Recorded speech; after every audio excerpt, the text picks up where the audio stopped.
Hello and welcome back. My name is India and I happen to read a lot, and welcome to the first ever video dedicated review. My reviews tend to just be in my wrap-ups or in my reading vlogs, and my reading vlogs tend to be multiple books. This is the first time that I've ever done a sit-down review on this channel, and it's been a year and a half. And not only that, but it's my first ever series review. Today, I'm going to be reviewing the entire Rebel Blue Ranch series, which is a cowboy romance series that I read in 2 months. I read all 4 books in 2 months.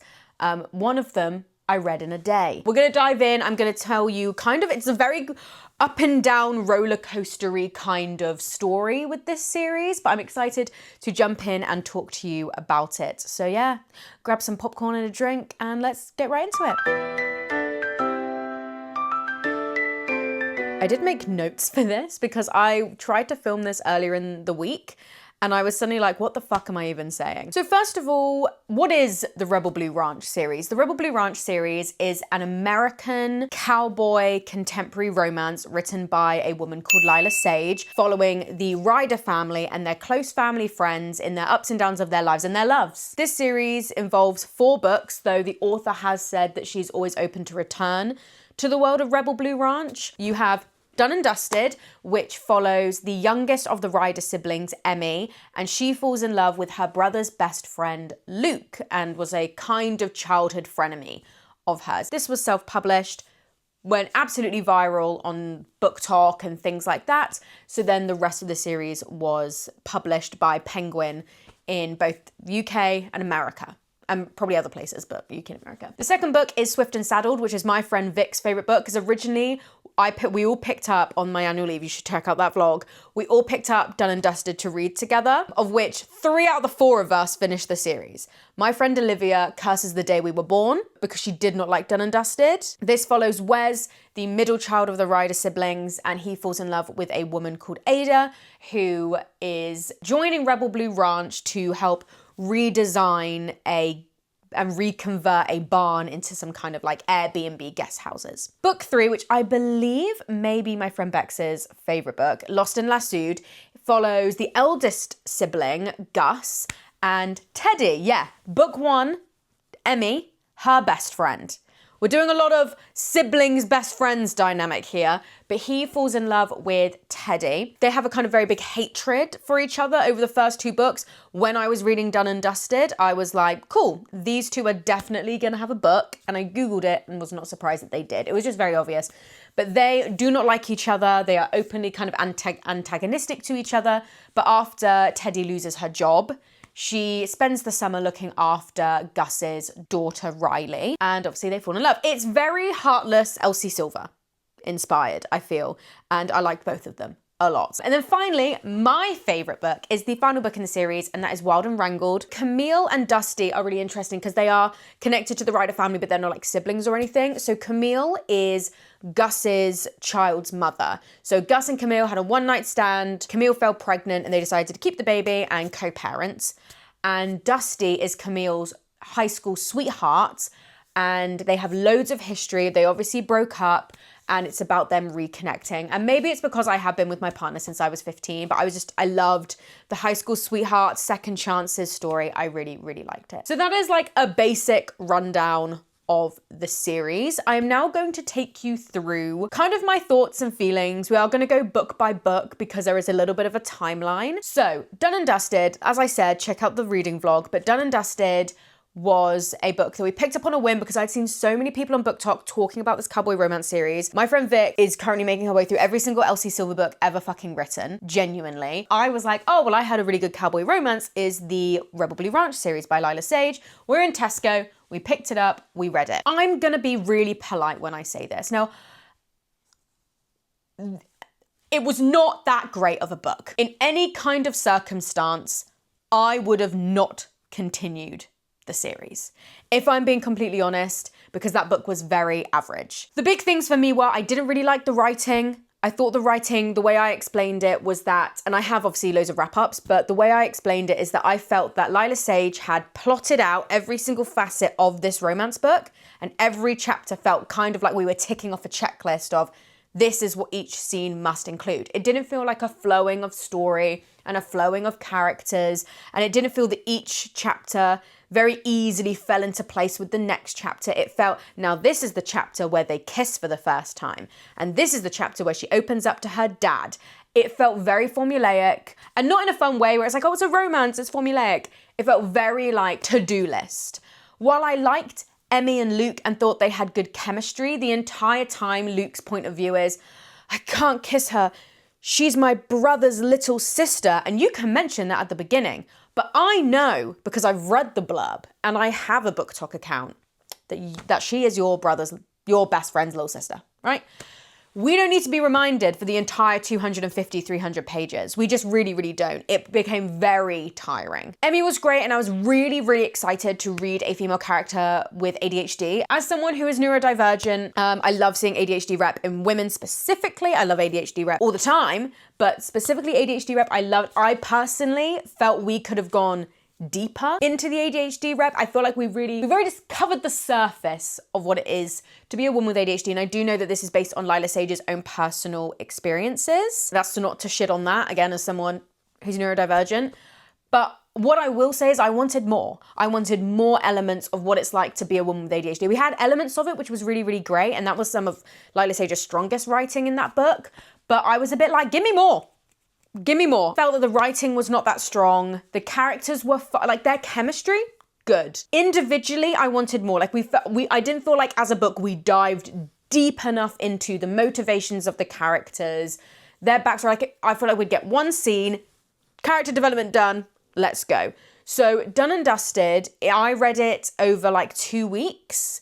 My friends Vic and Bex read it in like 2 days. I read it over 2 weeks. I think it took Olivia a month and a half to read Done and Dusted, of which she was like, I'm bowing out. And I wasn't really planning on reading the rest of the series after that. I was like, listen, it's not for me.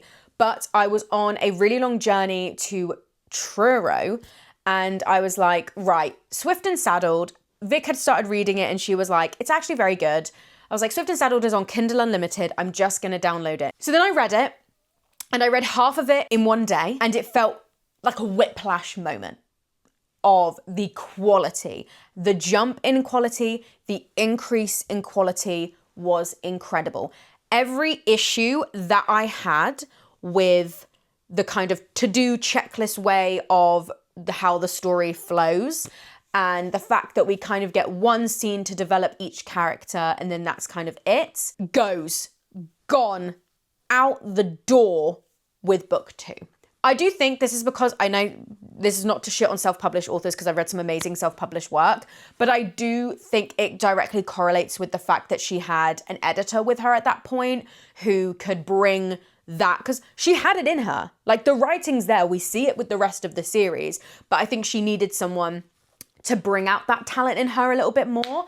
And it did feel like night and day. Olivia inevitably ended up not continuing the series, but Vic, Bex and I were like, this feels like, it doesn't feel like a completely different writer.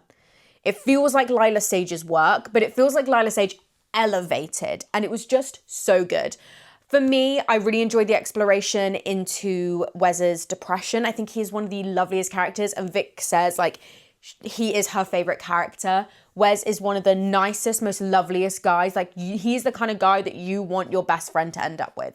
He's so great. Again, I like the exploration of his depression. I really think, again, we could have explored that a bit more. I do think sometimes with Lyla's work, we kind of get a bit of it, but she could go deeper. She could really go deeper. That being said, I only felt that about Wes because Ada, in my opinion, her and Camille, probably the best written characters in the series.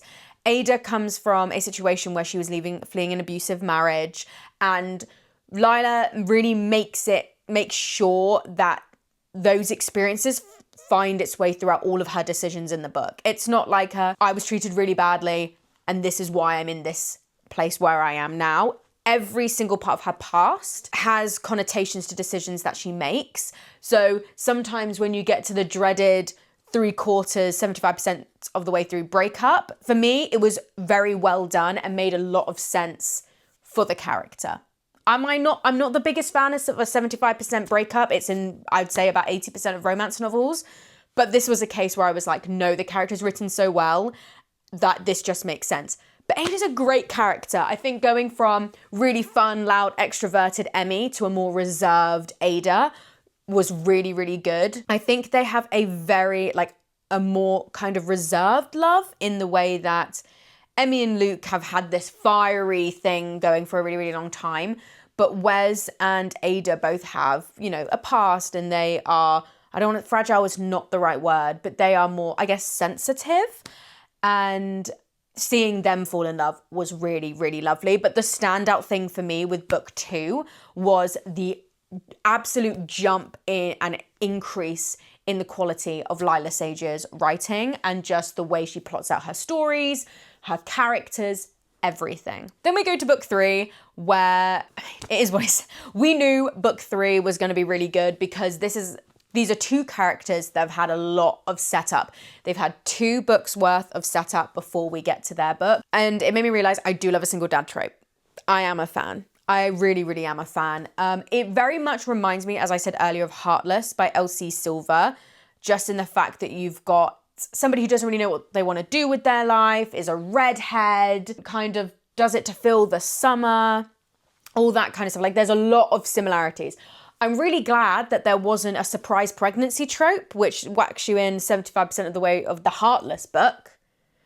Very grateful for Lyla Sage for that one. But I really enjoyed their dynamic. Like, I like a kind of, they're not enemies to lovers because I don't believe in contemporary enemies to lovers, but I did like the kind of frenemies to lovers in a way. I liked their back and forth, their banter, their chemistry was really, really good. I really enjoyed Riley. Again, I'm very picky about how authors write children because sometimes you read it and you go, have you ever met a child in your life? But I did think Riley was written really, really well. I really enjoyed the dynamic between Gus and Camille, who's Riley's mum. I really enjoy, I'm a sucker, maybe it's an elder sibling thing, when you have like the whole, you can be selfish now, you don't always have to look out for your family, which is one of Gus's big storylines. But then I also appreciated Teddy trying to figure out who she is. The big key thing for me in this book was chemistry. They had a lot of chemistry, which I really, really enjoyed reading. There is a scene where she whacks on some silver fucking chaps and rides a mechanical bull and then grabs him and makes out with him in like the only bar in the town. And that was a good scene. Quick aside, I don't like the way that Lyla Sage writes clothes. In that book, my girl Teddy is meant to be a fashionista, a fashion designer. She runs a small part of this boutique is her own designs. And there is a quote, and I'm going to quote it wrong because I can't be bothered to grab the book, but there is something where she says, I looked in the mirror and I put on my black vest top and my jeans and cowboy boots, and I looked in the mirror to see whether it looked as good as it did in my head. That is the most basic outfit that any person can put together, regardless of gender. Jeans, cowboy boots, and a vest top. Girly, stop. That is like the most basic outfit known to man. So when she put on the silver chaps to go ride a mechanical bull, I was like, this is what I'm expecting. But Lyla Sage doesn't need to explain to me outfits because 9 times out of 10, I've read them and I've gone, I hate this. In my mind, I've decided that is wrong. Like in book 4, Camille goes to this gala meal thing wearing a navy dress that stops like just below the knee and then nude heels. And I was like, no, she doesn't. No, she doesn't. That's a lie. That's a lie. Like no, a nude heel and down to just below the knee. I rebuke that energy. So that'd be my biggest critique is Lyla Sage, Google some better outfits that you put the girlies in. Okay. Every man is wearing a crop top, not against that. That I support. The girlies deserve to be in better clothes. And then finally we have my favourite book, Wild and Wrangled, which just, it was so good. The reason it is my favourite is not only do I like Camille and Dusty as characters, and I think they ooze chemistry, and I really, really liked exploring Camille as being a single mum. I think just like a single parent trope. Oh God, maybe it's because I'm a child of divorce. I don't know. But I like the idea of like family units being created that aren't just like the stereotypical nuclear family. I'm such a found family fan. So I think that's kind of connected to that, you know? I would actually have said I wish there was a little bit more Riley and Dusty scenes, but I did really enjoy it. For me, what elevated this book is you have the normal romance, and it's less kind of like, I feel like you have Emmy and Luke, and then you have the calm Ada and Wes, and then you have the really feisty Teddy and Gus, and then you have the calm and emotional, nostalgic kind of Camille and Dusty. But what really worked for me is alongside their normal romance, present day plotline, you have snippets from Camille's point of view of when she was a teenager growing up and falling in love with Dusty, and you find out why they broke up as teenagers. And that gave an extra level of understanding of who Dusty and Camille is that you do not get in the other books. In the other books, you get like backstory explanation, but to be there in the moment through the writing, experiencing Camille falling in love. You kind of see Camille fall in love with Dusty twice, essentially. She kind of always loved him, but you know, that kind of falling element twice, which I think is done really, really well. Again, Camille deals a lot with her own, like has her own personal battles of feeling good enough, which is something I can relate to, of like, her parents have these very strict, incredibly high standards for her that she's just impossible to meet. And watching her kind of come to terms with who she is and what she wants from her life and who she wants to be with is so beautifully done. And I'm a sucker for a man that's just been pining and yearning for years. What can I say? I really, really like Dusty. I think Dusty's really, really fun. Camille stole the show for me. So yeah, so as you can see, a bit of a whiplash thing. Started off thinking I'm never going to finish this series, to then being like, the final book is my favorite book and it's up there with favorite romance books. Very big of a whiplash.